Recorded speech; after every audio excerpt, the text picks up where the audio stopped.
Senhor presidente, senhores deputados, senhoras deputadas, nós gostaríamos de ressaltar hoje aqui nessa tribuna a fala do nosso ex-presidente Lula no Paraguai, no encontro com o presidente do Paraguai, onde Lula reafirmou a necessidade que nós temos de ter uma economia voltada para os mais pobres desse país.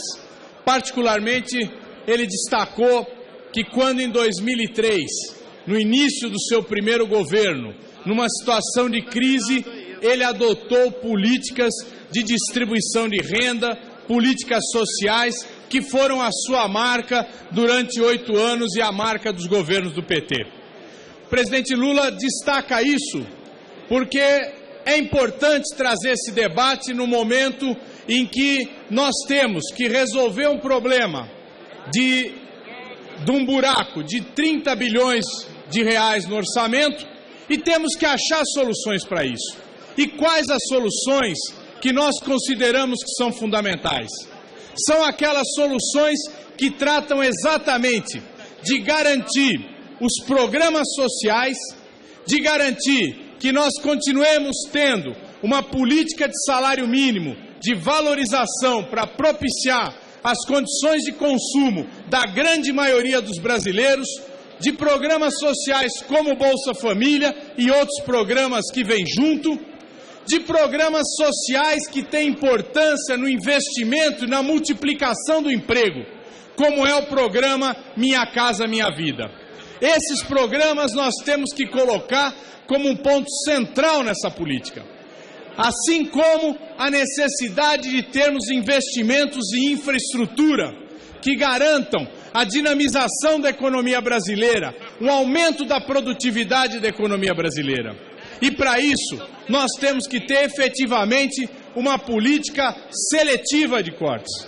Se temos que fazer cortes, e eu acredito que é necessário que se faça, deve ser feito preservando a área social, preservando a área dos investimentos e infraestrutura nesse país. Nós não podemos aqui, muitas vezes, achar que pode passar ao largo afirmações como aqueles que acham que nós temos que aumentar a idade mínima, colocar a idade mínima da aposentadoria ou acabar com a política de valorização do salário mínimo. Não é possível concordar com isso. Temos sim que achar medidas do ponto de vista do corte, mas também medidas do ponto de vista da arrecadação nesse país. Porque, efetivamente, senhores deputados e deputadas, nós temos uma estrutura tributária injusta no país. Uma estrutura tributária que tira dos mais pobres a maior parcela. E é necessário que a gente comece a inverter essa política, comece a dar um outro sinal. Existem tantas e tantas aplicações financeiras que não são tributadas, como a LCA e a LCI, que se tivessem a sua tributação feita, com certeza aumentariam a arrecadação do governo. Mas não só isso, nós temos aí uma desoneração, ou seja, a não cobrança de imposto de renda sobre lucros e dividendos, que é uma coisa que acontece praticamente só no Brasil. Ou seja, a empresa paga o imposto de renda, distribui os seus lucros e seus dividendos e o proprietário, o acionista, nada paga disso em relação à sua renda. Portanto, nós precisamos sim realizar tributos sobre isso. Nós também precisamos ter uma política de garantir que essa tributação se dê sobre a questão das heranças. As heranças no Brasil são pouco tributadas e não há razão para que não se tenha tributo. Todo mundo capitalista tributa herança e nós no Brasil temos um imposto pífio sobre heranças. Por isso é necessário avançar nisso. E eu quero colocar aqui também, eu acho que nós não podemos abandonar e deixar de discutir a questão relativa à volta da CPMF ou de um tributo similar.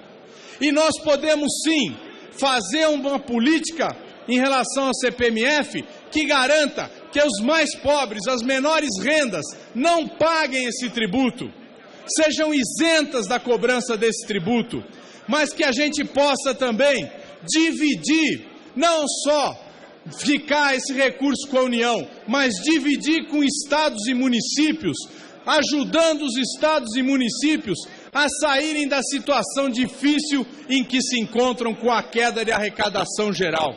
É necessário, sim, fazermos esse debate sem preconceito, sem dificuldade, porque nós podemos instalar um tributo provisório que garanta que o Brasil saia da situação que nós estamos enfrentando agora.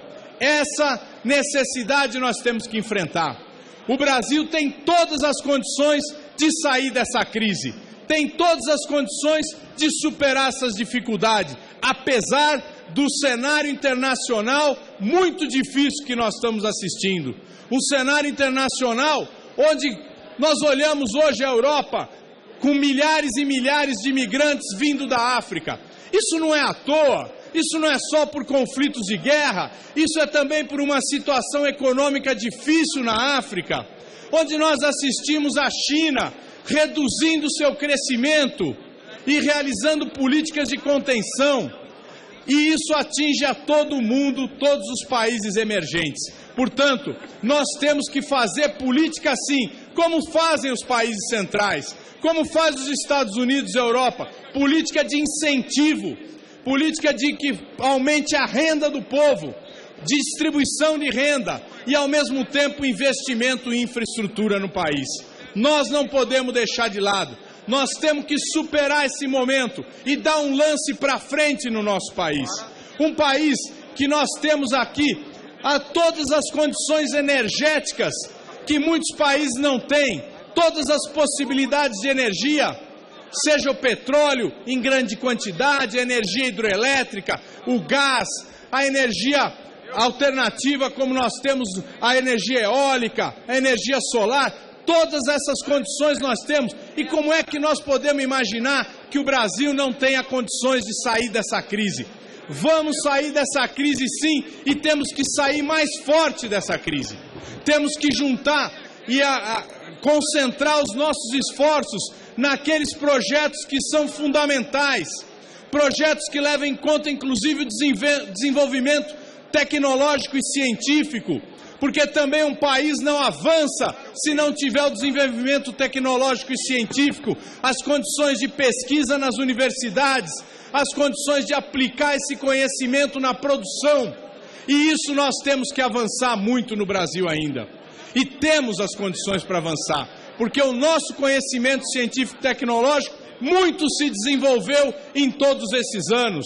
Não só porque nós alargamos a base de pesquisa no país, como nós investimos profundamente nas universidades para que elas tivessem as condições de dar esse salto à frente.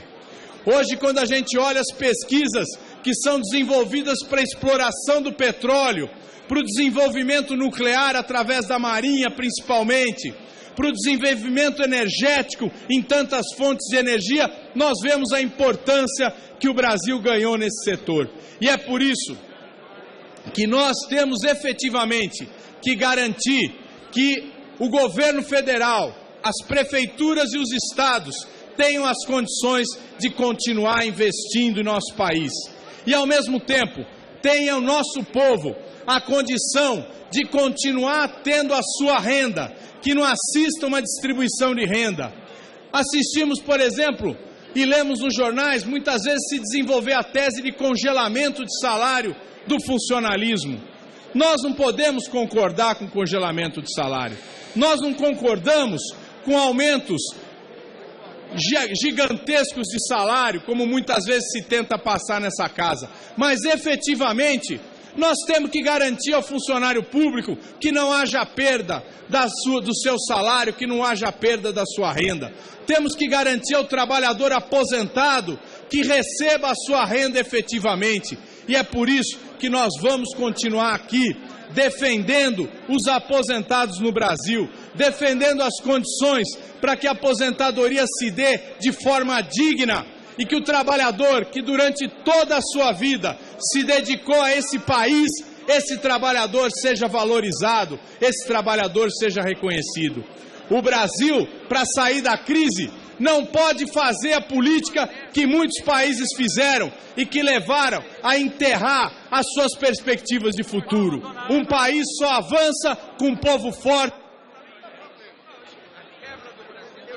Conclui, deputado. Com um povo cada vez com melhor renda, com melhor conhecimento. Muito obrigado, senhor presidente. Para falar como